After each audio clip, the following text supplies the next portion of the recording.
রাজনৈতিক ছিটমহল আছে, খুব ভালোভাবেই আছে। আপনি T20 বিশ্বকাপ উদ্বোধনের সময় দেখেন না, আপনি তো বাংলা ভাষা শুনেনি, হিন্দি ভাষা শুনেছেন, ওখান থেকে নিশ্চয়ই বুঝতে পারছেন জামাত কেন ভালো করেছে। শ্যামল আমাকে যেটা বললো, আমি এরকম ফিল্ড লেভেল অভিজ্ঞতা নাই, যে একজন প্রার্থী ঘরে ঘরে গিয়ে বলেছে আমাকে যদি ভোট দেন তাহলে সাইদি ছাড়া পেয়ে যাবে, নাকি সাইদি হুজুরকে বাঁচানো যাবে, সাইদি হুজুরকে বাঁচানো যাবে। তার মানে তো হচ্ছে সাইদি হুজুরের প্রতি ওই এলাকার লোকদের প্রচুর ভালোবাসা আছে, সেজন্য দিয়েছে। এখন আমার কাছে যেটা মনে হয় কি, জামাত যেটা দিয়েছে শ্যামলের অ্যানালাইসিসগুলো কারেক্ট। তারা যেই রকম ডেডিকেটেডলি একটা ইলেকশন করতে পারে, তারা একটা রেজিমেন্টেড দল টাইপের। আওয়ামী লীগ বিএনপি এরকম রেজিমেন্টেড দল না, এটা করেছে, অস্তিত্বের লড়াই ছিল, এটা করেছে। থার্ড যে ফ্যাক্টরটা আমার মনে হয়, যে উনি যখন সাইদের এক্সাম্পলটা দিল, তখন আমার কাছে আরো বেশি মনে হলো বাংলাদেশের মানুষের মনে যে কোনো ভাবেই হোক জামাত এই ধারণা দিতে পেরেছে আমরা এই সরকারের আমলে জুলুমের শিকার। দেখেন, আমাকে যদি ভোট দেন তাহলে সাইদি হুজুর রক্ষা পাবে, তার মানে কি সাইদি হুজুর জুলুমের শিকার ওরা ভাবছে, ভোটাররা ভাবছে, ওই এলাকার ভোটাররা ভাবছে, মানে সে সাইদি হুজুরের বাজেট চাবে কেন? যে কোনো ভাবেই হোক আওয়ামী লীগ সরকারের জুলুমের শিকার তারা হয়েছে, এই মেসেজ জামাত কিছু কিছু জায়গায় দিতে পেরেছে আর কি।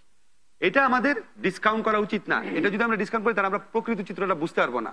শ্যামলের সবগুলো অ্যানালিসিসের সাথে আমি এটাই অ্যাড করবো, যে জামাত যে কোনো ভাবেই হোক, প্রোপাগান্ডা চালিয়ে হোক, সত্য মিথ্যা যেভাবে হোক, এই মেসেজ কিছু এলাকার লোকের কাছে দিতে পেরেছে। জামাতের আসলে সত্যি কিছু নাই, জামাত পুরোটাই মিথ্যার উপর প্রতিষ্ঠিত এবং মিথ্যাভাবে এই মেসেজগুলো দিচ্ছে এবং মানুষকে প্রতারণার মাধ্যমে তারা এই ভোট পেয়ে থাকে। ওখানে জামাতের প্রতি বাংলাদেশের মানুষের কোনো কারণ নাই, বরং মিথ্যাভাবে প্রতারিত করে আবার হয়তো ভোট নিচ্ছে। চাঁদে দেখা গেছিল সাইদির ছবি। তবে একটা ইন্টারেস্টিং ব্যাপার হচ্ছে কি, আওয়ামী লীগ আমলে আমরা একটা নতুন ডেভেলপমেন্ট দেখলাম, যে আওয়ামী লীগ জামাতের বিরুদ্ধে এত ব্যবস্থা নেওয়ার পরে বাংলাদেশের তৃতীয় বৃহত্তম দল এখন আর জাতীয় পার্টি না, জামাত হয়েছে। এটা আমাদের জন্য খুব আশঙ্কার, কাউন্টার প্রোডাক্টিভ হয়ে যাচ্ছে কথা বলে। তো এইটা কেন হলো স্যার, এই ব্যাখ্যাটা যদি আপনি দেন। না না, আমি বলছি তো সেখানে জামাত নিষিদ্ধ, জামাত বিরুদ্ধে অনেক কথাবার্তা বলে, ফলটা কেন এরকম? শ্যামল যে বিশ্লেষণটা দিয়েছে তার চেয়ে সবচেয়ে বড় শক্তিশালী হচ্ছে জামাত তার সমস্ত আর্থিক শক্তি যেটা ছিল সেটা ওখানে বিনিয়োগ করছে। আর বিভ্রান্ত করার মতন ওই যে চাঁদে সাইদিকে দেখা যাওয়ার মতন লিফলেট, পোস্টার, এগুলো দিয়ে মানুষকে বিভ্রান্ত, এগুলো ধরেননি কেন আপনারা? পজিটিভ জামাতের পক্ষে সিম্পথি গ্রো করার মত না। তখন মাঠে তো আওয়ামী লীগ বিএনপি ছিল, তারা এটা কাউন্টার প্রপাগান্ডা কেন করবে? আমার একটা প্রশ্ন আছে, তারা তো ক্যাম্পেইন করে। আমার একটা প্রশ্ন আছে, আমি এখানে একটু বলি, একটা সেকেন্ড আপা, দেখেন না, সরি আপা, এখানে আওয়ামী লীগ গভর্নমেন্ট তারা আপনার জামাতকে একটা জঙ্গি ফ্যাসিস্ট দল মনে করে। স্যার যেটা বলে তো গুরুতর ব্যাপার।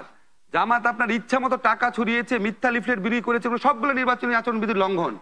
তাহলে তো আমার মনে হয় ইলেকশন কমিশনের ফাঁসি হওয়া উচিত, ইলেকশন কমিশনারদের। জামাত এইভাবে টাকা ছড়ালো, লিফলেট বিলালো, আপনারা বাধা দিলেন না কেন?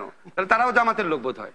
আমার ধারণা এটা ইনভেস্টিগেট করা উচিত। আর জিনিস হলো সেটা ইলেকশন কমিশনের ব্যাপার, ইলেকশন কমিশনের ব্যাপার। মূল হয়েছে যে এই ইলেকশনটা হয় অঞ্চল ভিত্তিক, আপনি লক্ষ্য করবেন।